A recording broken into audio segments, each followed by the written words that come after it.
Assalamualaikum warahmatullahi wabarakatuh.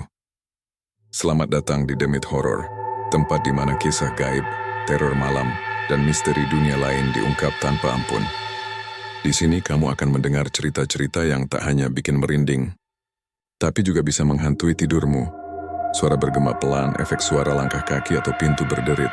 Matikan lampu, pasang headsetmu, dan bersiaplah, karena kamu sedang memasuki dunia Demit Horror. Nada berubah sedikit lebih santai tapi tetap misterius. Jangan lupa untuk like, komen, dan subscribe agar kamu nggak ketinggalan kisah-kisah horor terbaru dari kami. Dan ingat, di balik setiap cerita selalu ada sesuatu yang mengintai. Sore itu, langit di sebuah desa kecil di Jawa Timur tampak mendung, seolah ikut merasakan beratnya hidup Pak Agus. Pria berusia 50 tahun itu berdiri di depan warung bakso babatnya yang semakin hari semakin sepi. Dari kejauhan terlihat motornya yang sudah tua, penuh goresan, terparkir miring di samping pintu warung. Di dalam, hanya ada 2 mangkuk yang belum dicuci, pertanda betapa sedikit pelanggan yang datang hari itu. Bu Uti, istrinya, duduk di bangku kayu, sambil menghitung uang hasil jualan. Jemarinya bergetar, wajahnya pucat. "Gus, cuma segini," ucapnya lirih, sambil menunjukkan uang receh yang bahkan tidak cukup untuk belanja bahan baku besok. Pak Agus menarik napas panjang. "Sabar, Ti. Mungkin besok ramai." Bu Uti menatap suaminya dengan mata berkaca-kaca. "Kamu lihat sendiri, Gus.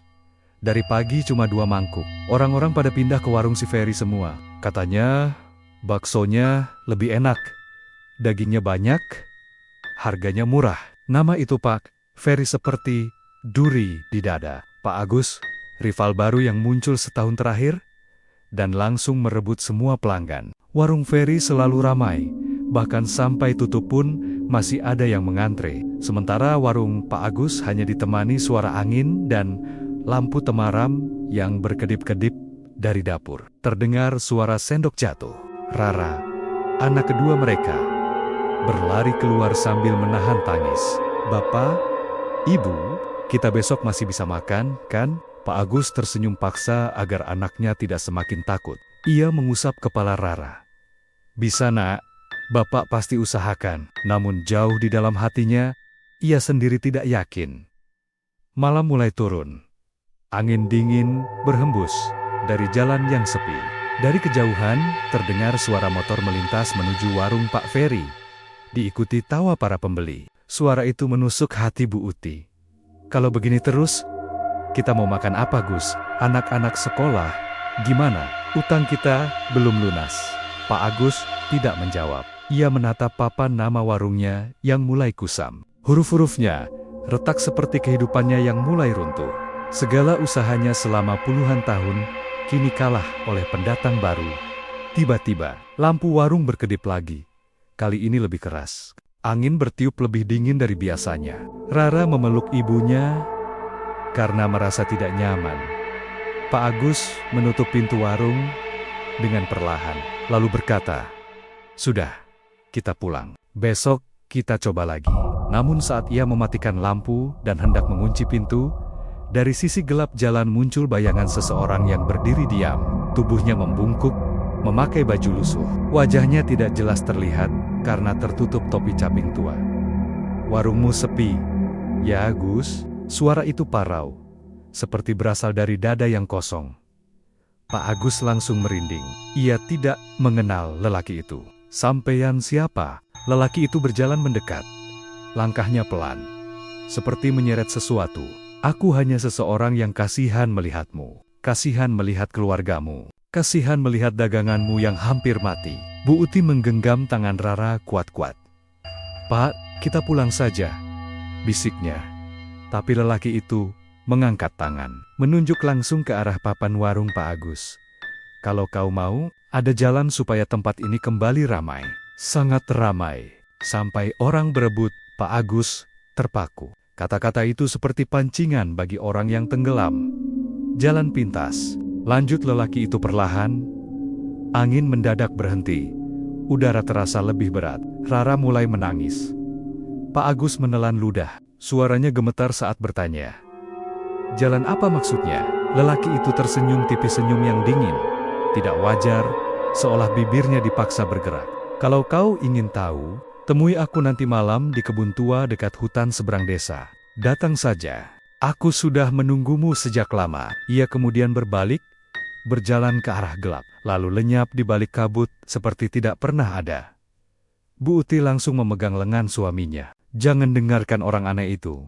Gus, kita nggak tahu dia siapa. Pak Agus masih terpaku menatap arah lelaki itu menghilang. Dalam hati kecilnya, ada suara berbahaya yang berbisik. Bagaimana kalau ini satu-satunya cara? Malam itu, keluarga mereka pulang dengan perasaan berat. Tidak ada yang berani bicara sepanjang jalan. Namun, satu hal pasti, kehidupan mereka baru saja memasuki awal dari sesuatu yang jauh lebih gelap dari sekadar kesulitan hidup. Dan semuanya dimulai dari bayangan seorang lelaki asing yang tahu terlalu banyak tentang mereka. Pagi itu, matahari baru saja muncul ketika Bu Uti membuka pintu rumah.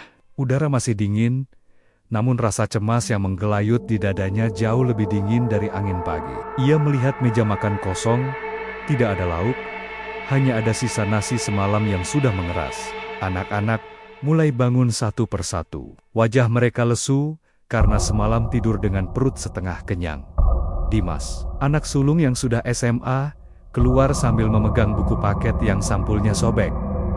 Bu, uang jajan hari ini ada? Tanyanya pelan, seolah sudah tahu jawabannya. Bu Uti tercekat. Nak, ibu nggak punya, nanti minta sama bapakmu. Yah, Pak Agus muncul dari dapur. Wajahnya kuyup. Ia menggendong adik bungsu mereka, Tio, yang batuk kecil. Uang bapak juga habis buat bayar utang ke supplier daging, katanya dengan suara pelan namun penuh beban. Dimas hanya mengangguk pasrah. Rara dan Yayan, dua adik tengahnya, ikut duduk di meja makan tanpa suara. Suasana rumah pagi itu seperti kabut tebal yang menekan dada semua orang. Setelah menyiapkan bahan seadanya, Pak Agus dan Bu Uti menuju warung. Mereka berdua berjalan sambil menenteng kantong plastik yang hampir kosong. Di sepanjang jalan, terlihat waring-waring lain mulai ramai, tapi tidak dengan warung mereka. Seperti selalu, hanya ada beberapa bangku kayu tua dan spanduk lusuh yang tertiup angin tanpa makna. Sesampainya di warung, Pak Agus segera menyalakan kompor. Bau kuah bakso mulai menyebar, namun bukan aroma itu yang membuat hatinya berdebar. Ia teringat lelaki misterius malam tadi, suara seraknya masih terngiang-ngiang. Jalan pintas, warungmu akan ramai. Sangat ramai. Bu Uti memperhatikan wajah suaminya yang tampak tidak fokus. Gus, kamu mikirin apa? Pak Agus menggeleng cepat. Gak ada. Namun, Bu Uti bisa membaca matanya. Ada sesuatu yang disembunyikannya. Belum sempat mereka melanjutkan, suara motor berhenti di depan warung. Harapan muncul sekejap mungkin. Pelanggan, tapi saat melihat siapa yang turun dari motor itu, hati mereka langsung tenggelam. Pak Ferry, ia turun dari motornya dengan senyum lebar. Baju kokinya bersih, wajahnya bersinar, seolah hidupnya tidak pernah punya masalah. Pagi Gus, pagi. Bu Uti, sapanya ramah, namun ada nada meremehkan yang sangat terasa. Bu Uti memaksa tersenyum. Pagi Pak Ferry, gimana jualan? Ramai, tanya Pak Ferry dengan nada yang seolah tahu jawabannya. Pak Agus hanya mengangguk kecil. Alhamdulillah, ada Pak. Pak Ferry tertawa kecil. Wah, syukur, soalnya tadi pagi warung saya sampai ngantri. Sampai saya kewalahan. Mungkin nanti pelanggan mampir ke sini juga ya. Kata-kata itu seperti tusukan pisau tumpul pada harga diri Pak Agus. Setelah mengucap basa-basi, Pak Ferry pergi, meninggalkan bau parfum mahal yang justru membuat warung Pak Agus terasa makin kumuh. Tak lama setelah Pak Ferry pergi, dua orang lewat di depan warung dan berhenti sebentar. Ayo, ke warung Ferry aja. Di sana baksonya gurih banget. Murah lagi, ujar salah satu dari mereka. Yang lain mengangguk cepat. Iya, yang sini rasanya makin hambar. Dulu enak, kenapa sekarang? Bisikan itu mengecil dan menghilang seiring langkah mereka menjauh. Bu Uti menunduk, menahan air mata. Gus, sampai kapan begini? Pak Agus menggigit bibir, menatap kuah yang mendidih lemah di panci. Aku sudah berusaha hati, tapi rezeki kita benar-benar ditutup. Hari berjalan lambat, panas matahari naik, namun tidak ada satupun pelanggan yang datang. Sampai tengah hari, bukan suara mangkuk yang berdenting, tapi suara perut anak-anak mereka yang kelaparan kalau nanti pulang sekolah. Ketika sore tiba, angin membawa suara anak-anak yang berlari di jalan. Di antara mereka ada Yayan dan Rara yang pulang dengan wajah muram. Bu, teman-teman di sekolah bilang bakso Pak Ferry enak banget. Mereka ngajak ke sana, tapi Yayan gak punya uang, ucap Yayan sambil menahan tangis. Rara memeluk ibunya. Ibu, kita miskin ya? Pertanyaan itu menghantam Bu Uti lebih keras daripada pukulan manapun. Matahari mulai tenggelam. Langit berubah menjadi oranye gelap. Warung tetap kosong. Tak ada suara selain dentingan sendok yang semakin terdengar menyedihkan. Pak Agus menatap kersi-kersi kosong itu dengan pandangan kosong. Pikirannya kembali pada bayangan lelaki misterius tadi malam, sosok yang menawarkan jalan pintas di saat keputusasaan semakin menebal. Sebuah suara kecil muncul di dalam kepalanya. Kalau ada kesempatan untuk berubah, kenapa tidak kau ambil? Keluargamu menderita, dan hanya satu langkah menuju kehidupan baru. Suara itu bukan suara hatinya. Lebih gelap, lebih dalam, lebih memaksa. Pak Agus akhirnya menutup warung dengan napas berat. Saat mengunci pintu, ia menatap ke arah hutan, jauh di balik desa tempat kebun tua yang disebut lelaki itu. Dalam hati, ia tahu, malam ini, ia akan pergi ke sana. Meski nalurinya berteriak agar ia menjauh, rasa putus asa membuatnya melangkah menuju jurang yang tidak bisa lagi ia hindari. Malam datang lebih cepat dari biasanya. Awan hitam menutupi langit, membuat suasana desa terasa lebih sunyi dan mencekam. Pak Agus duduk di depan rumah, menatap temaram lampu jalan yang sesekali berkelip seperti mati hidup. Sementara itu, angin dingin berembus dari arah hutan, membawa aroma tanah basah yang menusuk hidung.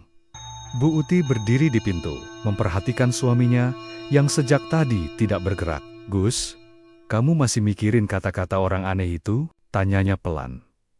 Pak Agus tidak menjawab. Kepalanya penuh dengan suara-suara yang seharusnya tidak ada. Suara tekanan hidup. Suara anak-anak meminta uang jajan. Suara tawa pelanggan di warung Pak Ferry.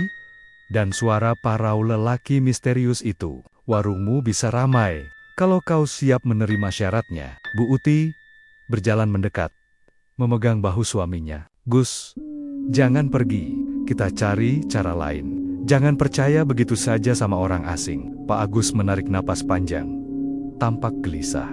Ti, aku nggak punya jawaban lagi buat keluarga kita. Kalau besok tetap sepi, kita nggak bisa makan. Dimas bisa putus sekolah. Utang makin besar. Bu Uti menggigit bibirnya. Ia ingin menolak, tapi kenyataan lebih menakutkan daripada yang dibayangkan. Ia sendiri sudah berkali-kali berdoa, berharap ada keajaiban. Namun keajaiban tak kunjung datang. Dan itu membuat jalan pintas terasa semakin mungkin. Akhirnya, dengan suara gemetar, ia berkata, "Kalau kamu mau pergi, aku ikut. Aku takut kamu sendirian." Pak Agus memandang istrinya lama. Dalam sorot mata mereka berdua, ada rasa takut yang sama, rasa putus asa yang sama, dan keputusan yang sama-sama salah. Tengah malam, Pak Agus dan Bu Uti berjalan menyusuri jalan setapak menuju kebun tua di dekat hutan. Bulan diselimuti awan, membuat malam menjadi sangat gelap. Hanya suara jangkrik dan sesekali lolongan anjing dari kejauhan yang menemani mereka. Gus, apa kita tidak salah jalan? Tanya Bu Uti cemas. Ini jalannya, jawab Pak Agus. Meski suaranya terdengar yakin, langkah kakinya bercerita lainnya gemetar.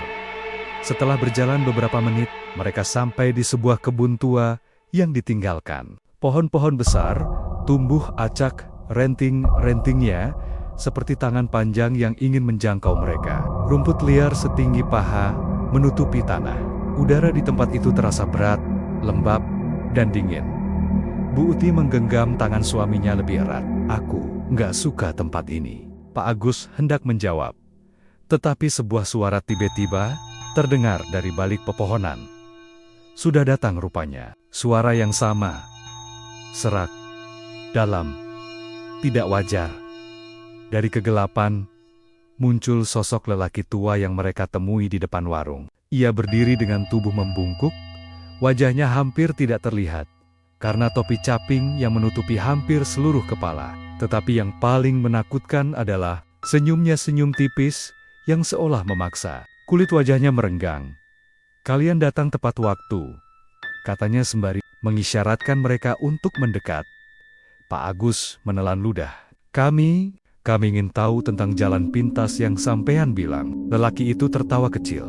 Suaranya seperti tulang bergesek. "Kalian butuh pelanggan. Kalian butuh rezeki. Kalian butuh hidup. Dan tempat ini bisa memberikannya." Ia melangkah mundur, menyingkap semek-semek di belakangnya, dan memperlihatkan sebuah area yang sudah bersih, seperti sering digunakan. Di tengahnya terdapat batu besar berlumur-lumut, tetapi Pak Agus bisa melihat sesuatu, seperti bekas goresan kuku atau pisau. Sulit dibedakan dalam gelap.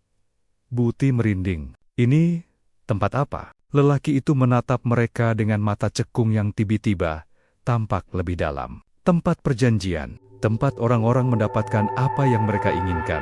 Ia mengangkat tangan, dan angin tiba-tiba berhenti. Tidak ada suara jangkrik, tidak ada suara malam, hanya hening yang menekan. Kemudian lelaki itu berbicara lagi, lebih pelan, lebih tajam. "Tetapi setiap keinginan punya harga." Bu Uti menoleh kepada suaminya. Wajahnya pucat. "Gus, pulang saja, aku nggak enak perasaannya." Tapi Pak Agus sudah tidak melihat kiri atau kanan.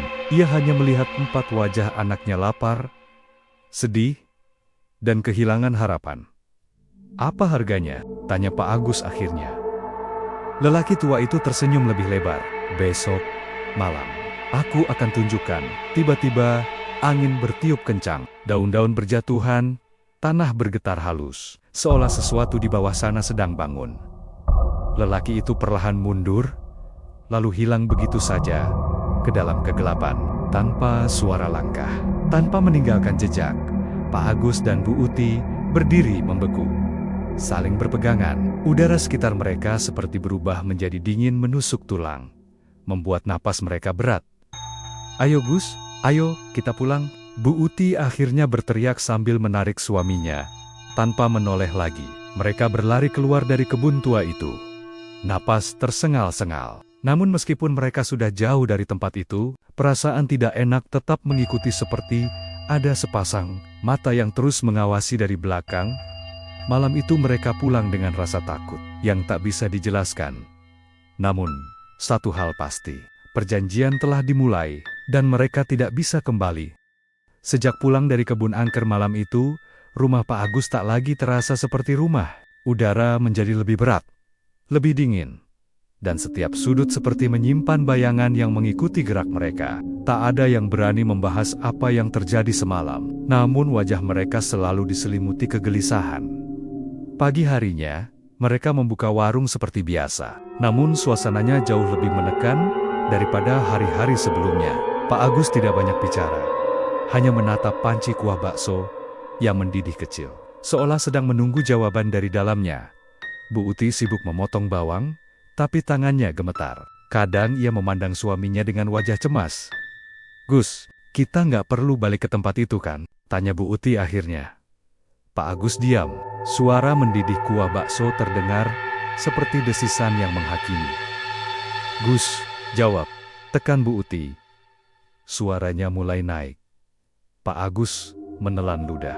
"Ti, kamu lihat sendiri keadaan kita. Anak-anak butuh makan. Kita butuh uang. Aku nggak tahu harus gimana lagi." Wajah Bu Uti memerah menahan amarah. "Tapi cara itu salah. Kita nggak tahu apa yang bakal diminta makhluk itu." Pak Agus membanting sendok kayu ke meja, membuat Bu Uti terlonjak kaget. "Hidup kita sudah jalan buntu. Ti, kamu pikir aku mau? Kamu pikir aku senang? Tapi aku nggak punya pilihan." Suasana langsung hening. Hanya suara angin dari luar yang menembus sela-sela papan warung. Dalam hening itu, tiba-tiba pintu warung terbuka. 2 pelanggan masuk, lalu keluar lagi ketika melihat warung kosong dan suasana muram. Tak satu pun dari mereka menyentuh kursi. Bu Uti menahan tangis. Lihat Gus, kita disuruh putus asa supaya mau datang ke tempat itu lagi. Ini semua jebakan. Namun Pak Agus memalingkan wajah. Jebakan atau bukan? Hanya itu satu-satunya yang datang pada kita sekarang. Gus, pikirkan anak-anak kita. Kalau kita melakukan perjanjian itu, apa kamu yakin mereka aman? Suara Bu Uti bergetar. Pak Agus memejamkan mata. Bayangan anak Nania muncul satu persatu. Dimas yang butuh uang sekolah. Rara yang mulai takut keluar rumah karena diejek teman-teman. Yayan yang selalu minta maaf meski tidak salah apa-apa. Tio yang masih kecil dan belum mengerti apa-apa. Perasaan bersalah menghantamnya. Namun suara lain lebih gelap berbisik di dalam kepalanya. Tidak ada yang aman ketika kemiskinan menghampiri. Anak-anakmu sudah menderita sejak dulu. Hanya satu langkah lagi untuk membebaskan mereka. Bisikan itu semakin keras, sampai Pak Agus menggenggam kepalanya dengan kedua tangan. Bu Uti melihat suaminya pucat dan berkeringat dingin. Gus, kamu kenapa? Pak Agus menggeleng cepat. Ti, aku harus ke sana lagi malam ini. Lelaki itu bilang, besok malam dia akan tunjukkan. Artinya, malam ini kita harus siap. Bu Uti memegang tangan suaminya kuat-kuat. Tidak, kita tidak akan ke sana lagi. Kita masih bisa cari cara lain. Kita bisa pinjam uang atau pindah jualan. Tidak ada yang mau pinjami kita lagi, teriak Pak Agus memotong kalimat istrinya. Suara itu terlalu keras, hingga membuat Rara dan Yayan yang sedang bermain di belakang warung terdiam takut. Mereka menatap orang tua mereka dengan mata yang mulai berkokek-kokak. Melihat itu, Bu Uti langsung menahan tangis. Gus, kamu bikin anak-anak takut. Pak Agus terdiam, napasnya turengga-engga, seperti baru selesai berlari. Ia mencoba mendekati anak-anak, tetapi mereka mundur sedikit. Rasa bersalah di wajah Pak Agus semakin dalam. Namun, rasa putus asa lebih kuat daripada rasa bersalah. Malam hari, suasana rumah semakin mencekam. Lampu-lampu berkedip sendiri. Pintu belakang beberapa kali bergetar pelan, seperti ada yang mengetuk dari luar. Angin yang masuk dari celah jendela membawa bau anyir yang tidak mereka kenali. Yang paling mengganggu adalah bisikan. Bisikan halus, nyaris tidak terdengar, tetapi cukup jelas untuk membuat bulu kuduk meremang. Datang, sudah ditunggu. Kalian tidak bisa lari. Bu Uti menangis dalam diam, memeluk Tio yang ketakutan. Dimas dan Yayan duduk di sudut ruangan sambil saling berpegangan tangan. Sedangkan Rara mulai mengigau ketakutan. Pak Agus melihat semuanya. Dan semakin ia melihat penderitaan keluarganya, semakin besar keinginannya untuk menyelesaikan masalah, meski dengan cara paling buruk.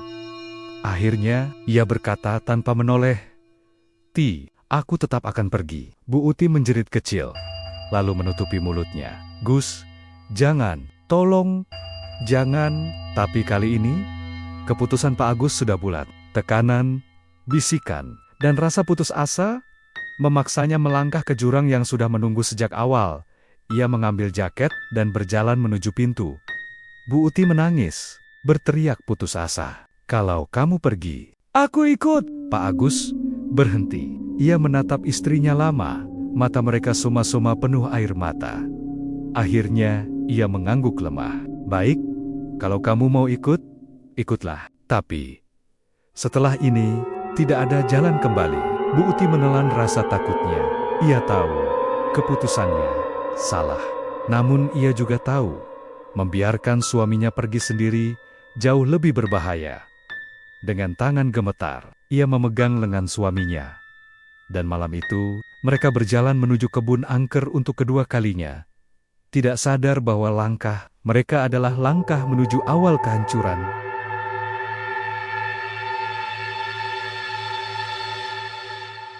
Angin malam berembus lebih kencang dari sebelumnya, ketika Pak Agus dan Bu Uti kembali menyusuri jalan setapak menuju kebun tua dekat hutan. Pohon-pohon di sepanjang jalan bergoyang keras, seperti tengah memperingatkan mereka untuk mundur. Namun, kaki mereka seolah bergerak sendiri, tidak bisa berhenti, meski hati berteriak ingin pulang. Tidak ada satupun lampu di desa yang terlihat dari kejauhan, hanya kegelapan pekat, lengkap dengan bisikan angin yang terdengar seperti suara orang berdesis. "Gus, aku takut." Suara Bu Uti bergetar. Matanya terus mengawasi kiri dan kanan. Pak Agus menggenggam tangan istrinya. Namun, genggamannya dingin. "Aku juga, Ti. Tapi kita sudah terlanjur datang." Setelah beberapa menit berjalan, mereka sampai di kebun tua itu. Tempat tersebut tampak jauh lebih mengerikan dibanding malam sebelumnya. Awan hitam menggantung tepat di atas area itu seperti payung gelap. Pohon-pohon merunduk dan tanah terasa lembab serta gembur, seolah baru saja digali. Tiba-tiba, dari balik pepohonan, muncul suara langkah pelan terdengar. Menyeret, berat, dan tidak seperti langkah manusia. Pak Agus menegakkan tubuh, bersiap jika terjadi apa-apa. Kemudian sosok itu muncul.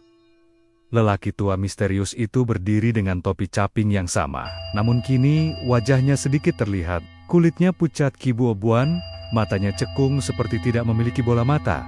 Hanya lubang gelap, bibirnya tersenyum, tetapi senyum itu terlalu lebar. Hampir menyentuh telinga. "Kalian kembali." "Bagus," ucapnya dengan suara serak yang memecah keheningan. Bu Uti merinding, sampai lututnya lemas. Kami ingin tahu syaratnya. Kami ingin tahu apa yang harus kami lakukan." Lelaki itu melangkah lebih dekat. Gerakannya sangat lambat dan tidak beraturan, seperti tuleng-tulangnya tidak terhubung sempurna. "Perjanjian tidak dimulai dari pertanyaan," katanya. "Perjanjian dimulai dari kesediaan." Pak Agus maju setengah langkah. "Kami siap. Tolong bantu kami. Kami hanya ingin warung kami ramai lagi." Lelaki itu menatapnya lama, lalu mengangguk pelan. "Kalau begitu, mari mulai." Ia berbalik, mengisyaratkan mereka mengikutinya. Pak Agus dan Bu Uti saling berpandangan, lalu berjalan di belakangnya dengan jantung berdebar kencang. Mereka dibawa ke sebuah area terbuka, di tengah kebun sebuah lingkaran tanah yang bersih dari rumput dan daun, seolah sering digunakan. Di tengah lingkaran itu berdiri sebuah meja batu yang penuh lumut, dengan bekas noda hitam seperti jelaga atau darah lama. "Tempat ini," bisik Bu Uti, tubuhnya gemetar hebat. "Kenapa rasanya seperti ada yang memperhatikan kita?" Pak Agus tidak menjawab. Ia merasakan hal yang sama, seperti ada puluhan mata tak kasat mata menatap dari kegelapan. Lelaki itu meletakkan sebuah mangkuk tanah liat di atas meja batu. Mangkuk itu tua, kasar, dan penuh retakan. Namun di dalamnya ada cairan merah gelap yang mengeluarkan aroma anyir. "Mari," katanya. "Agar perjanjian berjalan, kalian harus memberikan sedikit darah." Bu Uti langsung memegang lengan suaminya. "Gus, jangan, ini sudah kelewatan." Pak Agus menatap istrinya, lalu menatap anak-anak yang membayangi pikirannya.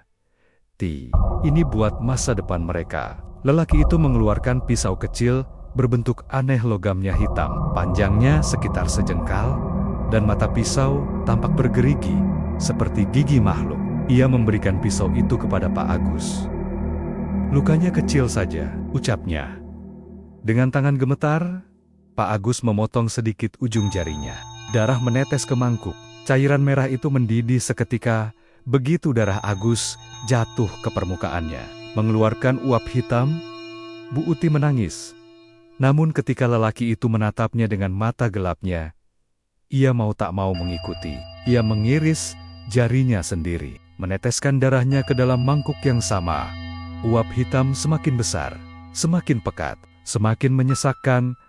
Lelaki misterius itu mengambil mangkuk tersebut dan mengangkatnya tinggi-tinggi. Ia berbisik dalam bahasa yang tidak mereka mengerti, bahasa yang terdengar seperti ribuan suara dari dalam tanah. Tiba-tiba tanah di bawah mereka bergetar. Pohon-pohon berderak seperti tulangnya patah, dan dari balik kegelapan muncul suara. "Aku datang." Suara itu bukan suara manusia, bukan binatang. Suara itu seperti gabungan dari ribuan napas, ratusan teriakan, dan dengusan berat yang datang dari bawah permukaan bumi. Bu Uti menutup mulut, terseduh-seduh ketakutan. Pak Agus melangkah ke belakang tanpa sadar. Namun lelaki misterius itu terus berbisik, semakin cepat, semakin keras. Uap hitam dari mangkuk tiba-tiba membentuk sosok silhouette besar dengan kepala menyerupai tanduk panjang. Tubuh seperti asap yang berubah bentuk, dan mata merah menyala yang membuka perlahan. Sosok itu maju, mendekati Pak Agus dan Bu Uti. Perjanjian diterima. Bu Uti hampir pingsan. Pak Agus gemetar hebat, namun ia tak bergerak.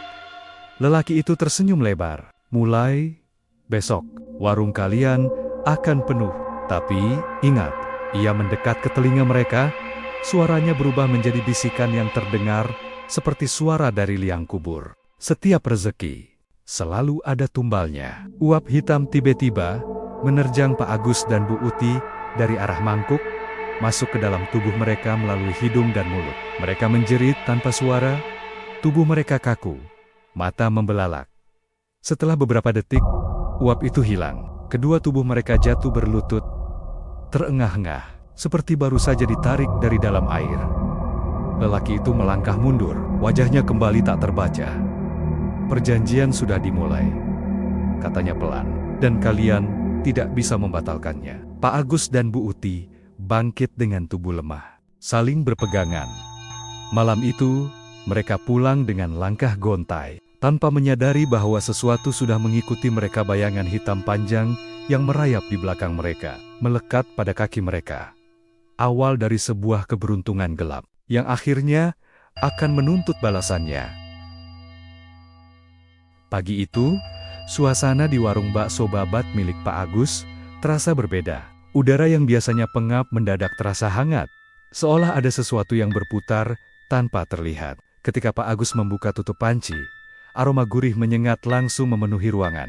Aromanya begitu kuat, tajam, dan anehnya, lebih menggugah selera daripada biasanya. Bu Uti yang berdiri di sampingnya sempat bergidik. Aromanya, kok beda Gus? Gus, bisiknya, lirih. Pak Agus mencoba tersenyum, meski pipinya sedikit bergetar. Ya mungkin ini efek dari itu, jawabnya pelan. Mereka soma-soma tahu apa yang ia maksud. Tak lama kemudian, suara sandal-sandal menyeret mulai terdengar. Satu pembeli datang, lalu dua, lalu lima. Dalam hitungan menit, warung yang sebelumnya selalu sepi berubah menjadi penuh sesak. Bangku-bangku terisi, antrean mengular sampai keluar. Baksonya wangi banget Pak, saya lewat depan aja sudah bikin lapar, ujar seorang pelanggan. Sambil tersenyum lebar, Pak Agus dan Bu Uti saling pandang, senang tapi juga takut. Saat mereka sibuk melayani pembeli, Bu Uti merasakan sesuatu mengusap kakinya. Ia kira itu kucing. Tapi ketika menunduk, tidak ada apa-apa. Hanya kolong meja yang gelap pekat seperti lubang tak berujung. Sementara itu, Pak Agus memperhatikan panci baksonya. Setiap kali ia mengambil bakso dari air kuah, seolah ada bayangan hitam melintas cepat di dalamnya. Sekelebat, tetapi cukup untuk membuat bulu kuduk meremang. Menjelang sore, warung masih ramai. Bahkan, pelanggan datang 2 kali dalam sehari. Mereka memuji rasa bakso babat yang tak pernah mereka rasakan sebelumnya. Padahal, Pak Agus tahu persis bahwa resepnya tidak berubah, kecuali bahan tambahan yang diberikan makhluk pesugihan malam itu. Ketika malam tiba dan warung ditutup, rumah terasa sangat sunyi. Angin malam berhembus masuk dari jendela, membawa suara seperti bisikan halus yang memanggil nama mereka. Uti, Agus, suara itu samar, seperti napas seseorang yang menempel di telinga. Pak Agus langsung menoleh, namun tak ada siapa-siapa. Malam semakin larut. Saat Pak Agus mencuci panci di dapur, lampu tiba-tiba berkedip. Krik, krik. Suara langkah kaki terdengar di belakangnya. Pelan, tetapi jelas. Ia menelan ludah, lalu menoleh. Namun lagi-lagi tidak ada apa-apa selain bayangan meja dan dinding gelap. Ketika ia kembali ke ruang tengah, Bu Uti terlihat pucat. Gus, tadi di dapur ada yang bisik-bisik, ujarnya dengan suara gemetar. Aku juga dengar, balas Pak Agus. Suaranya berat, tapi mau bagaimana lagi? Kita sudah terlanjur berjanji. Bu Uti memeluk kedua lengannya, berusaha menenangkan diri. Tapi, tiba-tiba terdengar gedebak dari dapur, seperti benda berat jatuh. Mereka saling pandang dan perlahan melangkah ke arah suara itu. Saat mereka sampai di pintu dapur, Hawa dingin menusuk kulit. Di tengah ruang dapur, terlihat sosok hitam berdiri membelakangi mereka. Bentuknya tinggi, kurus, tubuhnya tampak seperti asap padat yang terus bergerak.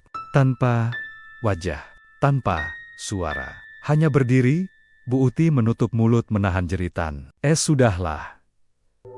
Kita sudah melakukan bagian kita, kata Pak Agus terbata. Sosok itu tidak bergerak. Namun di bawah kakinya, tampak jejak-jejak hitam cair yang menetes seperti darah gelap. Tiba-tiba, suara berat terdengar dari dalam kegelapan. Tumbal, belum cukup. Lampu langsung padam. Warung dan rumah Pak Agus bergemuruh oleh suara napas berat dari segala arah. Hari pertama keberhasilan mereka justru menjadi awal dari teror yang tak bisa mereka hentikan. Keesokan paginya, suasana warung bakso babat Pak Agus kembali dipenuhi pelanggan. Orang-orang datang tanpa henti, bahkan beberapa pelanggan rela berdiri sambil menunggu bangku kosong. Dari luar, warung kecil itu tampak seperti warung paling laris di seluruh kampung. Namun, di balik keramaian itu, ada sesuatu yang mulai tampak tidak beres.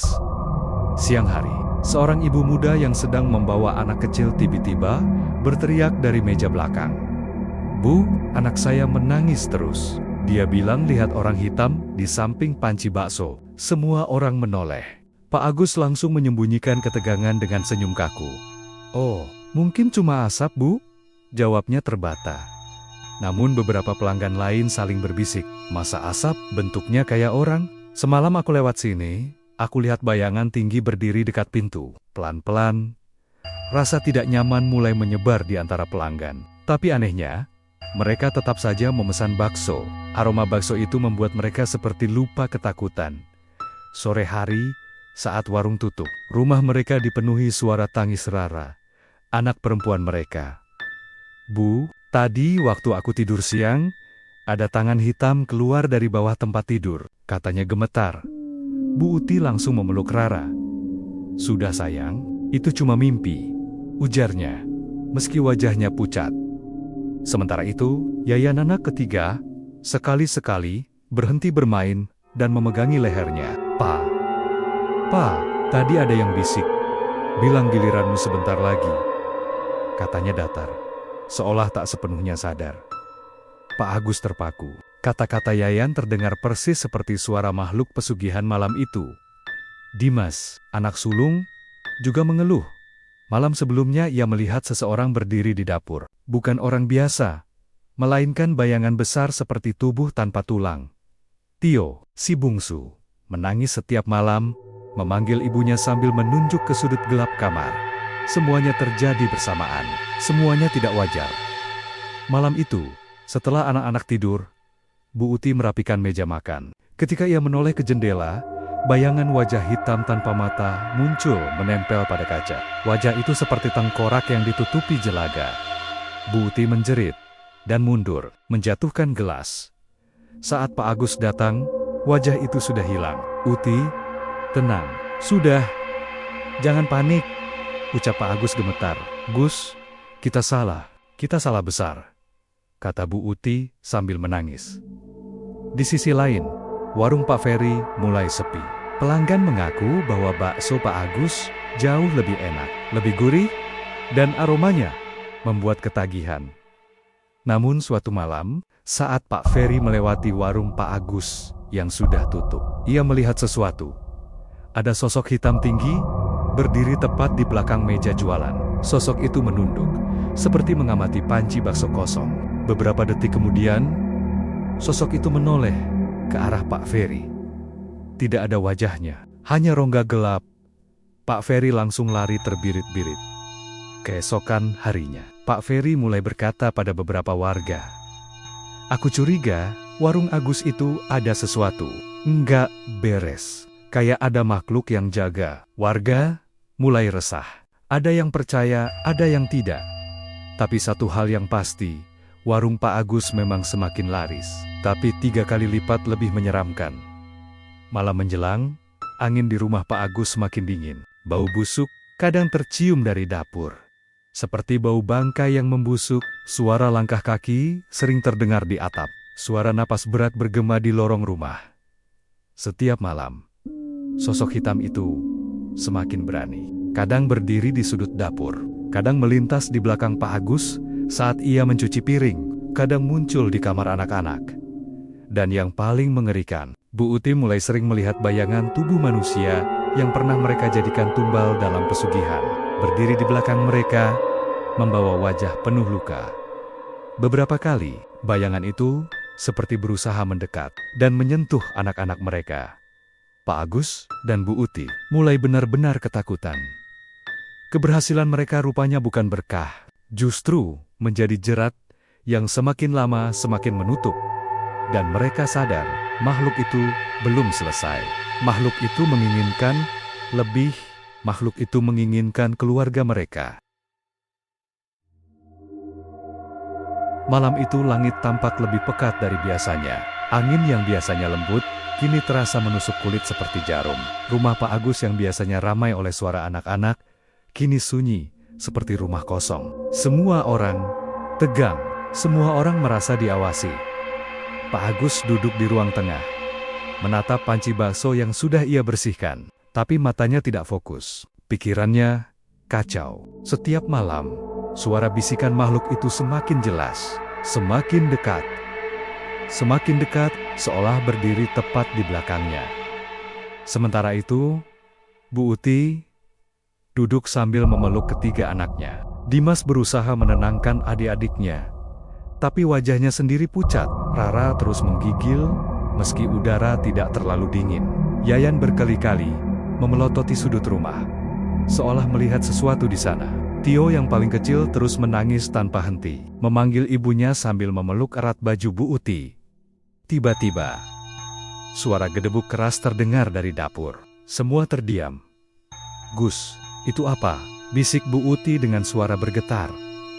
Pak Agus menelan ludah, lalu berdiri perlahan. Kakinya terasa berat, seperti ada tangan tak terlihat yang menariknya mundur. Namun ia memaksa tubuhnya melangkah menuju dapur. Saat ia mendekat, terdengar suara lain. Suara napas, berat, dalam, seperti makhluk raksasa sedang bernapas di ruangan sempit. Ketika Pak Agus memasuki dapur, ia langsung berhenti. Di pojok dapur, sosok hitam dari pesugihan itu berdiri membelakanginya. Tubuhnya kali ini lebih besar, lebih padat, dan seluruh ruangan terasa menyusut oleh kehadirannya. Bayangannya naik sampai langit-langit, bergerak seperti kabut pekat. Pak Agus berusaha mundur, tetapi suara itu berbicara tanpa menoleh. "Tumbal, kurang." Suara itu berat dan dalam, menggema seperti keluar dari perut bumi. "Kalian menikmati hasilnya, tapi tidak membayar harganya." Pak Agus langsung tersungkur, tubuhnya lemas, seperti kehilangan tenaga. Jangan ganggu keluarga saya. Saya mohon." Makhluk itu perlahan menoleh. Tidak memiliki wajah, hanya rongga gelap yang berputar seperti pusaran angin. "Keluargamu adalah bayaran terbaik." Bu Uti tiba-tiba berteriak dari ruang tengah. Gus!" Pak Agus berlari kembali dan melihat kejanggalan luar biasa. Pintu-pintu rumah menutup sendiri dengan keras. Jendela terkunci, lampu berkedip-kedip sebelum padam total, menyisakan rumah dalam gelap gulita. Anak-anak menangis. Rara memeluk ibunya sambil menjerit. "Bu, ada yang narik kakiku, Bu." Yayan merayap mundur ke dinding sambil menangis. "Bapak, ada tangan dari lantai. Bapak, tolong." Bu Uti berusaha memeluk mereka. Namun tiba-tiba dari bawah meja, sepasang tangan hitam panjang muncul, mencoba meraih kaki Tio. "Tio!" Bu Uti menjerit histeris sambil menarik anak bungsunya. Namun tangan itu seperti terbuat dari asap padat, tidak bisa dipegang, tidak bisa ditepis, tetapi bisa menggenggam mereka. Suara tawa lirih memenuhi ruangan. Bukan tawa manusia, tawa yang menggema seperti dari dunia lain. Dari sudut-sudut rumah, bayangan orang-orang yang pernah dijadikan tumbal oleh makhluk itu muncul satu persatu. Wajah mereka luka, mata kosong, mulut robek, seolah menuntut balas. Bu Uti langsung memeluk anak kanannya sambil menangis panik. Aku nggak mau mati. Aku nggak mau. Tolong. Tolong. Dimas berteriak ketakutan. Pak, ada yang berdiri di belakangmu. Pak Agus menoleh dan tepat di belakangnya berdiri bayangan seorang pria dengan separuh wajah hancur, tubuh penuh goresan, dan mata merah menyala. Itu tumbal pertama yang diberikan pada makhluk pesugihan. Bayangan itu mendekat sambil menggerakkan tangan dengan gerakan aneh, seperti mengajak Pak Agus untuk ikut bersamanya. Pak Agus terhayung-hayung mundur dan jatuh ke lantai. Tiba-tiba, makhluk hitam muncul di tengga-tengga ruang keluarga, tanpa wajah, tanpa suara. Tapi seluruh ruangan langsung terasa seperti membeku. Makhluk itu mengangkat tangannya yang panjang dan meruncing. Dalam sekejap, tubuh Pak Agus terangkat dari lantai, tergantung di udara seperti boneka. Mulutnya terbuka lebar tanpa suara, wajahnya berubah pucat kebiruan. Bu Uti berteriak histeris, "Jangan, ambil aku saja. Jangan ambil suamiku." Makhluk itu memiringkan kepalanya gerakan lambat dan mengerikan. "Kalian semua sudah menjadi milikku." Lampu berkedip, ruang keluarga bergetar seperti gempa. Napas anak-anak terengah. Bayangan korban pesugihan semakin mendekat, mengelilingi mereka. Lalu suara makhluk pesugihan menggema memenuhi rumah. Malam ini adalah hari pembayaran. Malam itu, rumah Pak Agus berubah menjadi neraka. Dan tidak ada jalan keluar, tidak ada pintu, tidak ada belas kasih. Hanya satu hal yang pasti, keluarga itu sudah berada di ambang kematian mereka sendiri. Malam itu, seluruh rumah Pak Agus seperti berubah menjadi makhluk hidup yang marah. Dinding bergetar, lantai berdenyut seperti detak jantung, dan udara penuh dengan suara-suara aneh yang tidak berasal dari dunia manusia. Pak Agus masih tergantung di udara. Napasnya megap-megap. Tubuhnya ditarik oleh kekuatan tak terlihat. Semakin mendekat ke makhluk pesugihan yang berdiri di tengah ruangan, Bu Uti memeluk keempat anaknya erat-erat. Namun bulu kuduknya berdiri ketika ia melihat sesuatu di sudut ruangan. Bayangan besar tampak merayap di dinding. Semakin lama semakin jelas bentuknya. Itu bukan makhluk hitam sebelumnya. Itu adalah bentuk yang jauh lebih besar.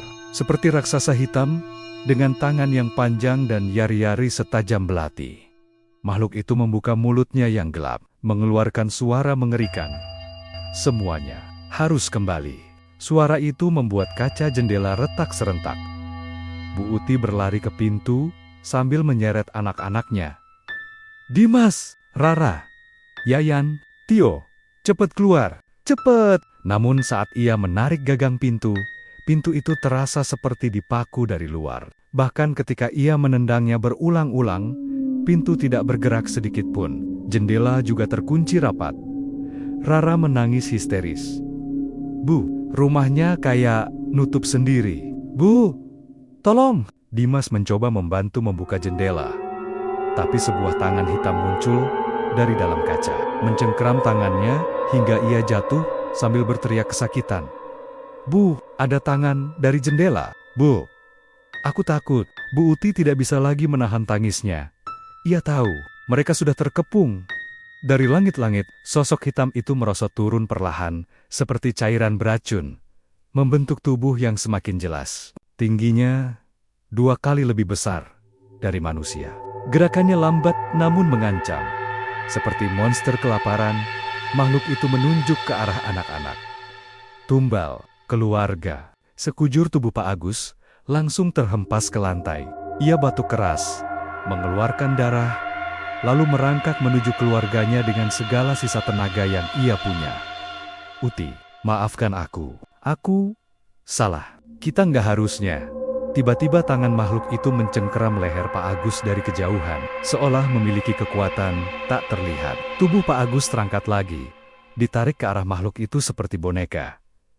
Bu Uti menjerit, "Jangan, ambil aku aja, ambil aku." Makhluk itu berhenti sejenak, lalu suara berat itu kembali terdengar. "Tidak, kau juga sudah terikat." Bayangan orang-orang bekas tumbal pesugihan mulai berdiri mengelilingi Bu Uti dan anak-anaknya. Wajah-wajah itu rusak, menganga, sebagian tanpa mata. Mereka mendekat perlahan, seolah ingin menuntut balas atas dosa yang dilakukan keluarga itu. Rara memeluk ibunya sambil menutup mata. "Aku nggak mau mati, Bu. Aku nggak mau." Bu Uti menahan air mata sambil membelai rambut anak-anaknya. "Maafin Ibu, maafin Bapak, maafin kami." Bayangan itu tiba-tiba melompat. Rumah dipenuhi jeritan. Dari luar, warga sekitar hanya mendengar suara-suara mengerikan. Jeritan panjang, suara benda-benda pecah, dan dentuman yang membuat seluruh rumah seperti diguncang gempa. Ferry, pesaing utama Pak Agus, berdiri di luar rumah sambil gemetar. Ya Allah, apa yang terjadi di dalam? Tetangga-tetangga mulai berdatangan, tetapi pintu rumah Pak Agus tidak bisa dibuka. Bahkan ketika mereka mencoba mendobrak, seperti ada kekuatan besar yang menahannya dari dalam.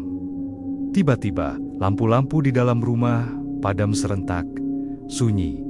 Tidak ada suara, tidak ada gerakan. Ketika akhirnya pintu bisa didobrak beberapa menit kemudian, pemandangan di dalam rumah membuat semua orang menjerit dan mundur ketakutan.